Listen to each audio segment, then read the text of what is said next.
Welcome to Multiplying Radical Expressions. So we're going to look at taking one radical and multiplying it over multiple radical expressions. Basically, we're applying the distributive property. So notice this first radical we want to multiply. We have a 3 root 2 in front of a bracket. That tells us we need to multiply that by every term inside the bracket. We'll do this in steps. So I'll start with, we're going to multiply the 3 root 2 times root 2. And I will write out kind of the long step that I don't always write. 3 root 2 times root 2. We must also multiply it to our next term, the 5 root 3. So we also need to do 3 root 2 times 5 root 3. And then we also need to do 3 root 2 times 2. I'm just going to slide our distributive property out of the way. So plus 3 root 2 times 2. Now for each of these, we can multiply our coefficients, multiply our radicals, and then we'll go back and check if there's anything we can simplify. For our first case, we hopefully notice that we have a root 2 times a root 2, which is just going to be 2.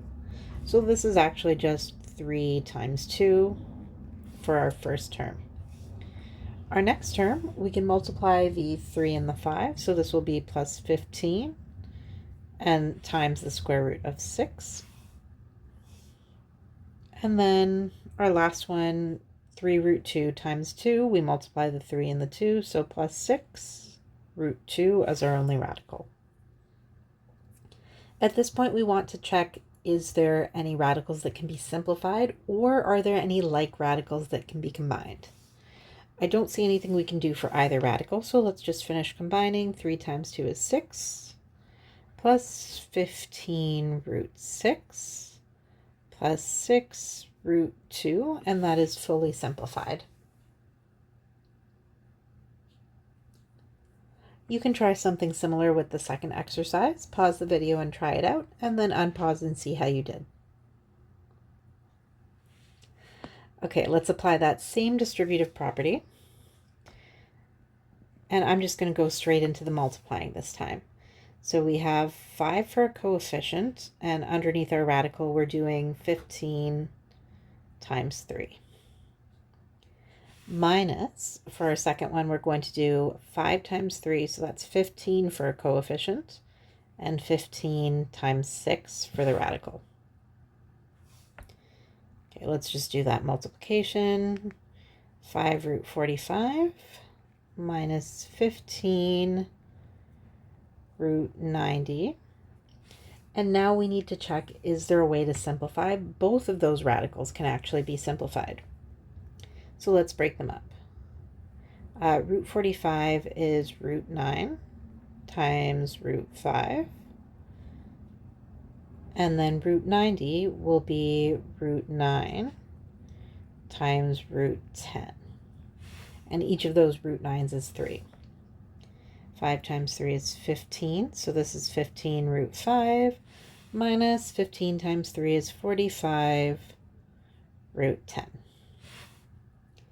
It may be tempting to see the root 5 and the root 10 and try and combine those because they're both multiples of 5, but notice that there's no way to simplify the root 10, and they are not like radicals, so we cannot combine them. We leave them as two separate terms.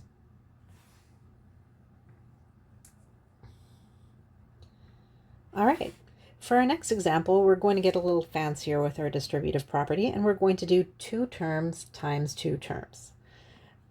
When we expand this, you need to make sure you get all 4 combinations. So the first term times the first term, the first times the last, the second times the first, and the second times the last.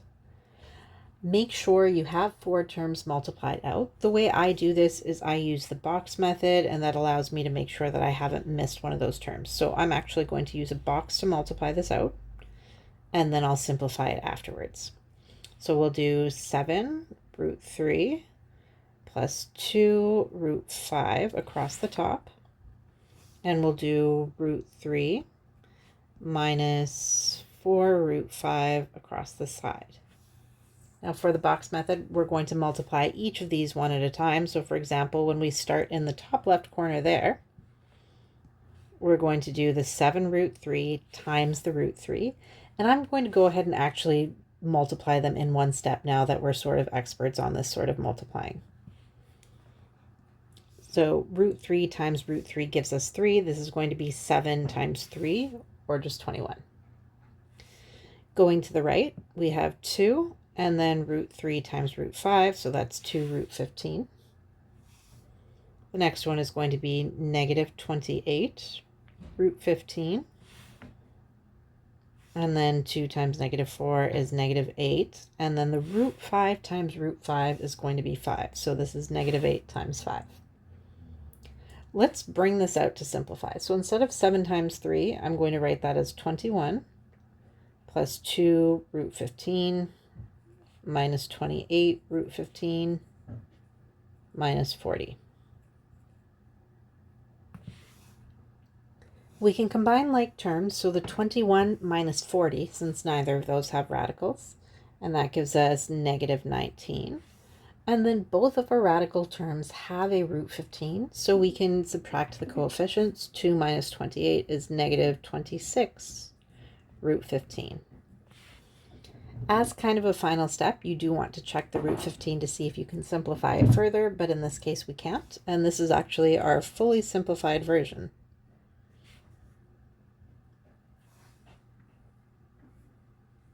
All right, let's flip the page, and there's a couple for you to try there. So again, this would be a good time for you to pause the video, and then you can come back, and I will put up the full answer when you come back. So go ahead and pause. And here we go. So you can see I used the box method to expand just to make sure I didn't miss any terms, and then I went ahead and combined like terms.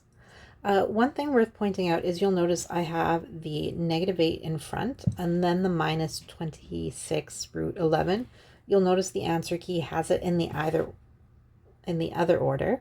It doesn't really matter as long as your coefficient is on the radical and you have the correct sign in front. You might notice that the original problem had the radical first, and so you might default to putting the radical first. But you'll notice when I expanded it, I ended up with the whole numbers first, and so I just went with the negative 8 in front, and both would be equivalent for an answer there. All right, again, I will put up the next one. You can pause if you haven't already done it. Here we go. The thing to notice for this one is when we have a binomial being squared, you need to remember that means it is the entire binomial times itself. And so it does get expanded out, and it does have 4 terms as well. And again, we combine the like terms when we're done.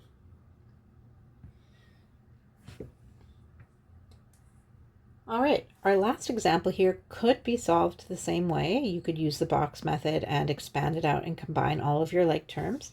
But this one is worth noting the pattern that we have 2 specific things, root 10 and root 3. And they are in both factors, once with a plus sign and once with a minus sign. This sort of follows what's hopefully a very familiar a plus b times a minus b pattern, which we know is equal to a squared minus b squared, or a difference of squares. So you can multiply this out the long way, or you can rewrite it in that form. So we can say that this is going to be equal to a squared minus b squared, where the root 10 is a and the root 3 is b. So this could be root 10 squared minus root 3 squared. The square root of 10 squared is 10, minus the square root of 3 squared is 3. 10 minus 3 is 7. You can also expand it out the long way and combine your like terms, and you'll notice the 2 middle terms cancel each other out, and that's how we end up with just a 7. And it's just a little bit more of an efficient way if you notice that you do have a difference of squares. And that's it for multiplying radical expressions.